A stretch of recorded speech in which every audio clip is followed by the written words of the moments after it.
Hey Pioneer, it's Mrs. Wills, your school librarian, and we are back with another reading of The One and Only Ivan. So we're going to start today on page 241.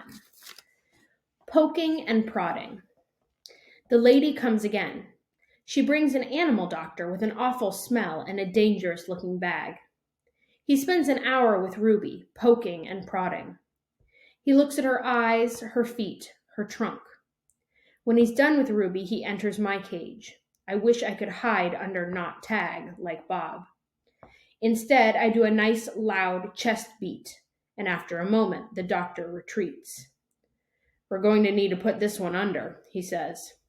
I'm not quite sure what he means, but I strut around my cage, feeling victorious anyway. No painting. No one asks me to paint today.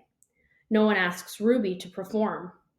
There are no shows, no visitors, unless you count the protesters. Max stays in his office all day. More boxes. I wake up from the long morning nap. Bob is on my belly, but he isn't asleep. He's watching the ring where 4 men are placing a large metal box. It's me-sized. What's that? I ask, still blurry from sleep. Bob nuzzles my chin. I believe that box is for you, my friend. I'm not sure what he means. Me?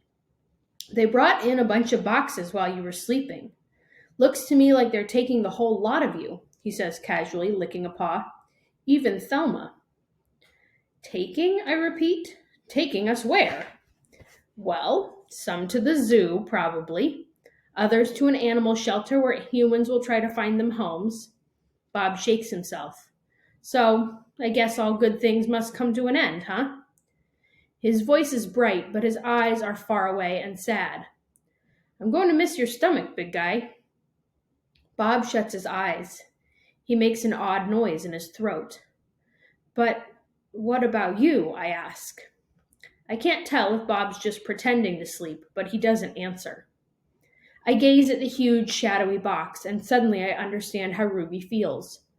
I don't want to go into that box. The last time I was in a box, my sister died. Goodbye. When George and Julia come that night, George doesn't get his mop or his broom. He gathers up his tools and belongings while Julia runs to my cage. This is my last night, Ivan, she says, and she presses her palm to my glass. Mac fired my dad. Tears slip down her cheeks. But the zoo lady said maybe they'll have an opening there in a while, cleaning cages and stuff. I walk to the glass that separates us. I put my hand where Julia's is, palm to palm, finger to finger. My hand is bigger, but they're not so very different. I'm going to miss you, Julia says, and Ruby and Bob. But this is a good thing, really it is. You deserve a different life. I stare into her dark eyes and wish I had words for her.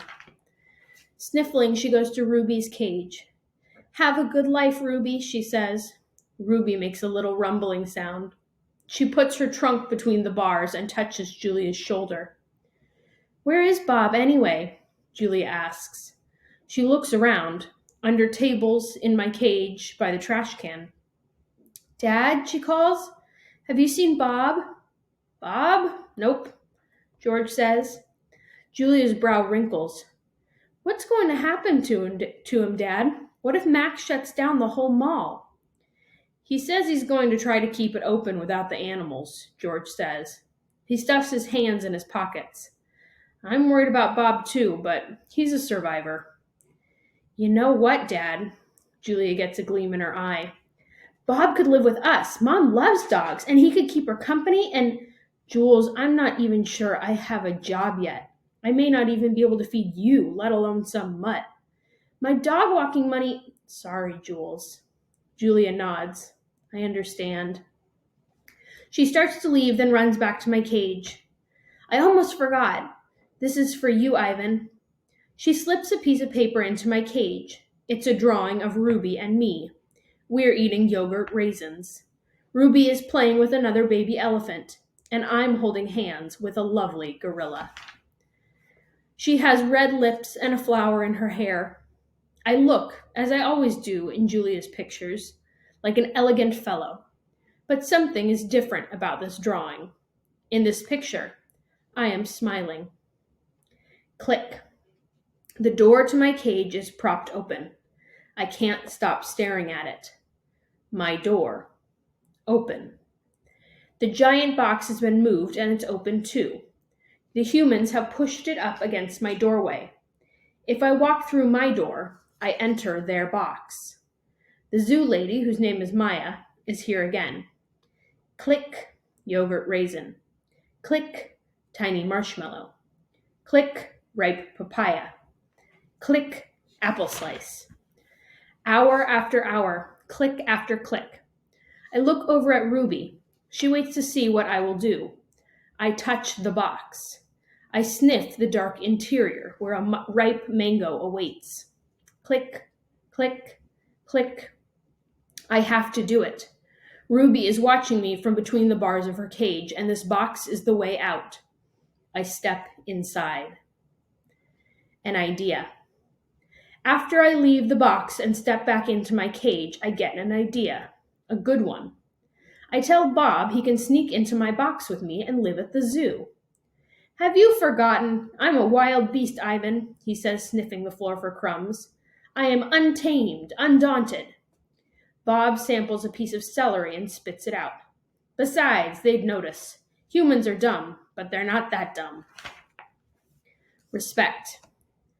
Ivan, Ruby says, do you think the other elephants will like me? I think they'll love you, Ruby. You'll be part of their family.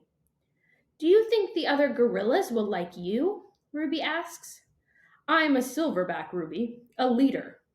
I pull back my shoulders and hold my head high. They don't have to like me. They have to respect me.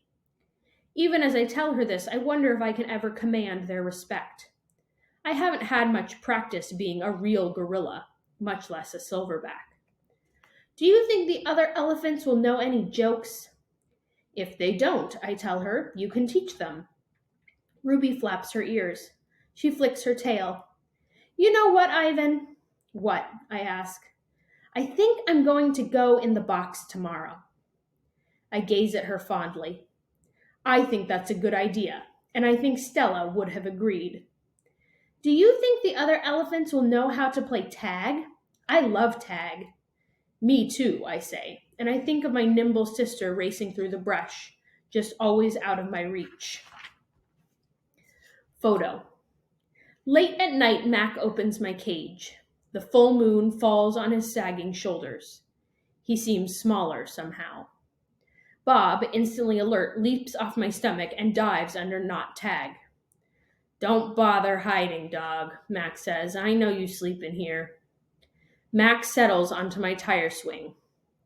Might as well stay one more night. Your buddy's leaving tomorrow. Tomorrow? My stomach drops. I'm not ready. I need more time. I haven't said my goodbyes. I haven't thought this through. Mac pulls a small photo out of his shirt pocket. It's me when I was young. Mac and I are in the front seat of his convertible. I'm wearing a baseball cap and eating an ice cream cone. I was a handsome lad, but I have to admit I look ridiculous. Nothing like a real gorilla. We had some laughs, didn't we, Guy? Mac says. Remember when we went on that roller coaster? Or that time I tried to teach you to play basketball? Mac shakes his head, chuckling. You had a lousy jump shot. He stands, sighs, looks around. He puts the photo back in his pocket. I'm going to miss you, Ivan, he says, and then he leaves. He doesn't look back. Leaving. Early in the morning, Maya arrives with many other humans. Some have white coats. Some have rustling papers. They are hushed, busy, determined. Ruby enters her box first. I'm scared, Ivan, she calls from inside the box. I don't want to leave you. A part of me doesn't want her to leave either, but I know I can't tell her that.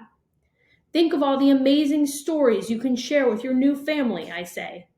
Ruby falls silent. I'll tell them your elephant joke, she says after a long pause. The one about the refrigerator. I bet they'd like that. And be sure to tell them about Bob and Julia and me. And I clear my throat. And Stella. I'll remember everyone, Ruby says, especially you. Before I can say any more, they roll her cage out to a waiting truck. It's my turn. Bob is hiding in a corner behind my pool. The humans don't even notice him. While they're busy making sure my box is ready, Bob sneaks over. He licks my chin, just in case there are any leftovers. You, I whisper, are the one and only Bob. I reach for Not Tag. She is a limp rag without her stuffing. Dribbles of paint cover her fur. I hold her out to Bob. He tilts his head, confused. To help you sleep, I say. Bob takes her in his teeth and slips away. Good boy. Good, Ivan, good boy, Maya says when I lumber into my box. I hear the clicker, and I'm rewarded with a tiny marshmallow. When I'm settled, Maya gives me a sweet drink that tastes of mango and something bitter. My eyelids grow heavy. I want to see what happens next, but I'm sleepy, so sleepy. I dream I'm with Tag and we're swinging from vines while Stella watches. The sun slices through the thick ceiling of trees and the breeze tastes like fruit. All right, my friends, we'll be back tomorrow with more of the book.